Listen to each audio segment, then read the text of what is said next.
तीसरा सर्ग। द्वैत का अत्यंत बाध हो जाने पर विद्वानों को जिस उपाय से आत्मतत्व अविदेन रूप और निष्क्रिय सिद्ध होता है, उस उपाय का वर्णन अवेदनम विद्युमोक्षम इत्यादि पूर्व वचन से जो कहा गया है, उस विषय में श्री रामचंद्र जी शंका करते हैं। श्री रामचंद्र जी ने कहा, हे मुनिंद्र, जो वेदन मतलब ज्ञान पदार्थ है, उसे अवेदन रूप कैसे बनाया जा सकता है? न तो असत वस्तु की सत्ता हो सकती है और न सत वस्तु का अभाव हो सकता है। यद्यपि विद्योन्मुख संत्यज इत्यादि से अवेदन शब्दार्थ का निरूपण हो जाने से श्री रामचंद्र जी को यह शंका नहीं होनी चाहिए। तथापि ये न संविदित सत्वा, इस कथन से वेदन नाश ही असंवेदन कहा गया है, ये बात तच्छांत ब्रह्म कथ्यते इस वाक्य द्वारा प्रतिपादित अवेदन की ब्रह्म रूपता नहीं घटती, क्योंकि सत असत नहीं हो सकता, इसलिए शंका का अवसर है। महाराज वशिष्ठ जी ने कहा, भद्र, जिस समय यह सिद्धांत मान लिया जाए कि असत वस्तु की उत्पत्ति और सत वस्तु का विनाश नहीं होता, उस दशा में वेदन को अवेदन बनाना स्वयं ही सुलभ हो जाता है। संसार दशा में प्रसिद्ध ये वेदन शब्द और इसका अर्थ, ये दोनों एक तरह से रज्जु सर्व ब्रह्म के सदस्य मिथ्या है। मिथ्या सामग्री से मिथ्या रूप उत्पन्न हुए हैं और मृगजल के सदस्य ये केवल दिखाई देते हैं। हे राघव, वेदन शब्द और उसके अर्थ का न जानना उत्तम है तथा उनका ज्ञान होना दुख है। इसलिए आप अविनाशी तटस्थ आत्मस्वरूप को जानिए और त्रिपुटी भावन के अंतर्गत वृत्ति से युक्त चेतन के आभास को आत्मरूप मत समझिए। प्राणी के लिए सबसे बढ़कर दुख पैदा करने वाला वेदन शब्द और उसका अर्थ जानना है। इसलिए वेदन शब्द और उसके अर्थ का परिज्ञान समूल नष्ट कर अपने असल स्वरूप में अवस्थित रहिए। व्यवहार काल में उसका उच्छेद किस तरह करना चाहिए, इस पर कहते हैं, ज्ञाता ज्ञान और ज्ञेय रूप त्रिपुटी भान जिस समय होता है, उस समय व्यावहारिक ज्ञान रूप शब्द और उसका अर्थ प्राप्त होता है। उस दोनों की यथा योग्य सर्वार्थ रूप कुटस्थ चैतन्य तथा सर्व शब्द रूप ओम शब्द में लक्षणाकर कुटस्थ चेतन मात्र ही आत्मा है और यही मोक्ष का आविर्भाव है। यूं सुदृढ़ निश्चय कर ज्ञानी पुरुष समस्त विक्षेप प्राप्त प्रपंचों का परित्याग कर व्यवहार करे। इस प्रकार के ज्ञान रूप व्यवहार से ही ज्ञानी को पूर्वोक्त शुभाशुभ कर्मों का बंधन नहीं होता और उनका विनाश भी हो जाता है। ये कहते हैं, विवेकी पुरुष जो अपना शुभाशुभ कर्म विनष्ट कर देना चाहिए, ये विनाश शुभाशुभ कर्मों का आत्मा के साथ तनिक भी किसी समय संबंध नहीं है। इस प्रकार के बोध रूप तत्वज्ञान से स्वयं सिद्ध हो जाता है। मूल सहित कर्मों का विनाश करने से संसार अशेष रूप से शांत हो जाता है, जबकि आत्मतत्व भली भांति विचारित एवं प्रत्यक्ष किया जाता है, तब समूल कर्मों का विनाश हो जाता है। जैसे बिल्व की मज्जा भीतर बीज आदि का निर्माण करती है, परंतु बीज आदि जैसे बिल्व से भिन्न नहीं रहते, वैसे ही चिद्रूप आत्मा भी अपने भीतर चित्त संज्ञा एवं क्रिया कारण आदि त्रिपुटी का निर्माण करता है। ये चित्त आदि उससे तनिक भी भिन्न नहीं है। पुलोक की रचना से अंतर्गत जम्बूद्वीप आदि की रचना जैसे भूमि से पृथक नहीं है, वैसे ही चिदाकाश के अंतर्गत सब भूत और भुवन आदि समस्त परब्रह्म चिदाकाश से तनिक भी पृथक नहीं है। जो जल है वही उसके अंतर्गत द्रव्यत्व भी है। इसी तरह से चित्त के अंतर्गत विद्यमान चित्तत्व एवं चित्ती से पृथक नहीं है, क्योंकि चित्व और चित्त शब्द के जो अर्थ है वे केवल चैतन्यवाचक चित्ती धातु के ही अर्थ है। जैसे जल में द्रवत्व और तेज में प्रभा, ग्रहत्व स्मृत्व धर्मों से शून्य है, वैसे ही ब्रह्म में चित्व और चित्त, ग्रहत्व एवं स्मृतत्व धर्म से शून्य है। चित्व और चित्त, ग्रहत्व और स्मृतत्व धर्म से शून्य कैसे है? ये कहते हैं चित्तयति इति चित्त, जो प्रकाशन करता है वह चित्त है।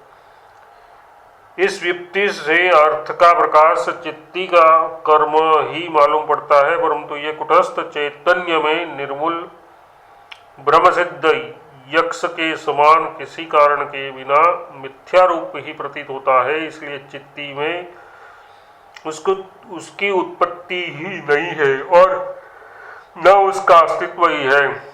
इस रीति से चिंतन क्रिया के चेतन से पृथक न सिद्ध होने पर विषय भी चेतन से पृथक सिद्ध नहीं है। ये कहते हैं वायु और उनके स्पंदन की नाई जब चेतन और उसकी अर्थ प्रकाशन रूप क्रिया अहेतु है, तब स्वप्न और सुषुप्ति अवस्था में होने वाला वह अर्थ प्रकाश आत्मचेतन रूपी है, भिन्न नहीं है। संपूर्ण कर्मों का विस्तार ये देही है, उसका मूल अहंकार है और शाखाएं संसार है। अचेतन रूप चिदाभास रूप क्रिया से शून्य मूलोच्छेदक अनहंकार से शाखाओं से रहित ये ऐसे शांत हो जाता है जैसे स्पंदन शून्य वायु। ये नहीं समझना चाहिए कि चिदाभास के उच्छेद से जीव का स्वरूप नष्ट हो गया, किंतु उसने तो ब्रह्म स्वरूप से अनंतात्मा होकर अपने अनंत रूप संसार का मूलोच्छेदन कर परम पुरुषार्थ का संपादन किया। ये कहते हैं रामचंद्र जी चिदाभासात्मक क्रिया का उच्छेद करके पत्थर के समान निश्चल अनंत परब्रह्म परमात्म रूप होकर संसार के मूल को ऐसे उखाड़ फेंकिए जैसे वराह के मुख का अग्रभाग मोथा को समूल उखाड़ फेंकता है। पूर्वोक्त रीति से ही कर्म बीज से मूल का त्याग किया जाता है, दूसरी रीति से नहीं। इसलिए हे राघव, आपके हृदय में सदा स्थित रहने वाला वेदात्मक कर्म मूल शांत हो जाए। इस कर्म बीज का मूल जब त्याग दिया जाता है तब जीव के लिए न चिदाभास की सत्ता रहती है और न दृश्य प्रपंच की ही सत्ता रहती है। ऐसी स्थिति में विदितत्व शांत ब्रह्मज्ञानी न किसी वस्तु का ग्रहण करते हैं और न किसी वस्तु का परित्याग ही करते हैं, क्योंकि उस समय उन्हें त्याग और ग्रहण का परिज्ञान ही नहीं रहता। अनंतर वे आकाश के सदस्य निर्मल एवं विशद हृदय से युक्त होकर ज्ञानी पुरुष मानसिक विकल्पों से शून्य होकर जैसी उसकी मूल स्थिति है उसी रीत से अवस्थित रहते हैं। जो कुछ प्राप्त हो जाता है उसे करते हैं और नहीं भी करते हैं। जैसे नदी के प्रवाह में पतित तृण काष्ठ आदि सब कुछ स्पंदित होता है, वैसे ही ज्ञानियों की कर्मेंद्रिया किसी प्रकार के मनोविकार के बिना अर्धसुप्त या बालक की नाई स्पंदित होती है। सबसे बड़े चिड़े ब्रह्मानंद के प्राप्त हो जाने पर भोग लंपट कर्ण वृत्तियां भी निरस होकर अपने अपने विषयों के प्रकाशन में असमर्थ सी बनकर भीतर या बाहर कुछ भी नहीं कर पाती। वह पूर्वोक्त विज्ञान ही संपूर्ण कर्मों का परित्याग है और ये त्याग आत्मबोध से स्वतः सिद्ध हो जाता है। इतर देहादि के स्पंदन रूप कर्म के करने से या न करने से प्रयोजित इतर देहादि के स्पंदन रूप कर्म के करने से या न करने से प्रयोजन ही क्या।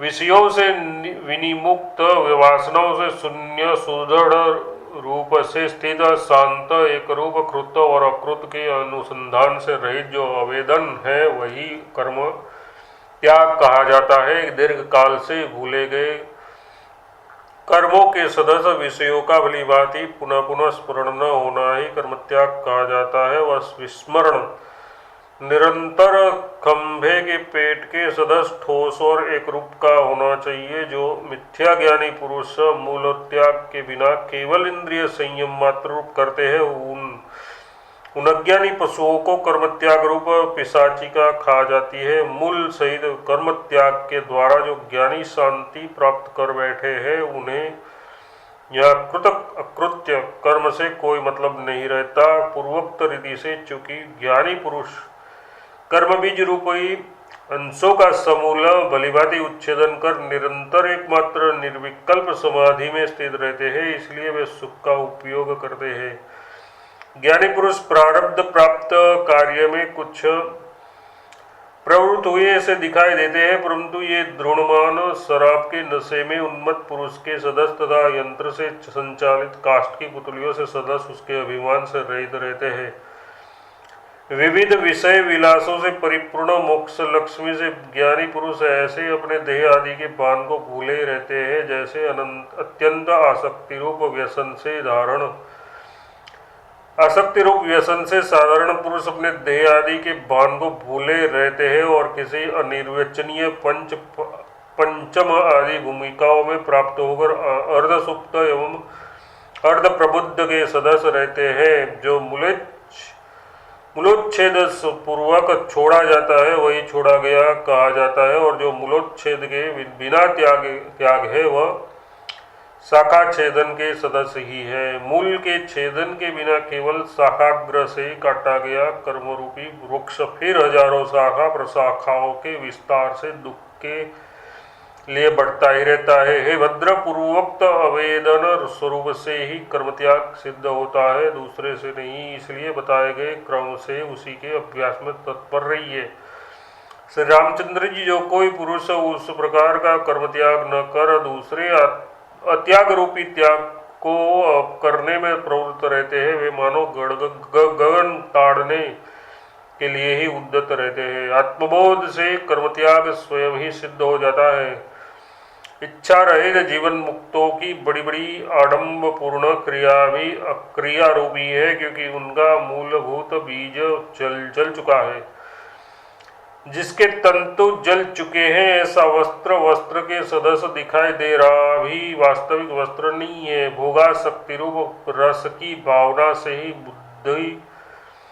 बुद्धि सहित इंद्रियों के द्वारा निष्पादित कर्म ऐसे सफल होता है, जैसे रस्सी के द्वारा कूप काष्ठ जल निकालना, सींचना आदि रूप रस भावना से धान पैदा कर सफल होता है। वह काष्ठ वृथा चेष्टा से जैसे व्यर्थ है, वैसे ही अन्य शारीरिक चेष्टा रूप स्पंदन भी निष्फल है। ज्ञान से कर्मत्याग के सिद्ध हो जाने पर वासना शून्य जीवन मुक्त पुरुष चाहे घर में रहे या जंगल में, धनादि संपत्ति के नाश से दरिद्र हो या धनादि संपत्ति से वृद्धि से अभ्युदय को प्राप्त हो, किंतु वे रहता सर्वत्र एक सा ही है। शांत पुरुष के लिए घर ही निर्जन दूरस्थ जंगल है, तथा अशांत पुरुष के लिए निर्जन महान जंगल भी जन समुदाय से ठठास भरी नगरी है। परिशांत मदी तत्वज्ञानी पुरुष के लिए स्वप्न में भी निर्जन निर्मल विस्तृत और अति मनोहर वन भूमि हृदय के अंदर ही विराजमान है। ज्ञानाग्नि से दग्ध हुए दृश्य प्रपंच वाले तत्वज्ञानी के लिए यह संसार ही स्पंदन से शून्य, आकाशमयी अशेष विशेष पदार्थों से शून्य महागठबटी है। अनंत संकल्पों वाले तथा जगत की स्थिति को हृदय में रखने वाले अज्ञानी के लिए संपूर्ण सागरों सहित सारी पृथ्वी हृदय के अंदर ही विराजमान है। अज्ञानी दीन मनुष्य के लिए विविध द्वंद्वों से भरी हुई अनेक विध कार्यों के आरंभ से युक्त तथा अनेक तरह के आकारों से समन्वित ग्रह मंडली हृदय के भीतर ही विराजमान है। हे रामचंद्र जी, अज्ञानी पुरुष के लिए विविध आवश्यक कार्यों से यानी धनोपार्जन, धनव्य, दूर देश में प्रवास, कलह आदि से सर्वदा ही लोभ, मोह, शोक, भय, आसक्ति आदि विकारों से पूर्ण छोटे छोटे कस्बों, बड़े बड़े नगरों तथा देश देशांतरों एवं पर्वतों से युक्त ये सारी पृथ्वी मलिन हृदय में जैसे दर्पण में प्रतिबिंब सी हो वैसी प्रतिबिंब होती है। तीसरा सर्ग समाप्त।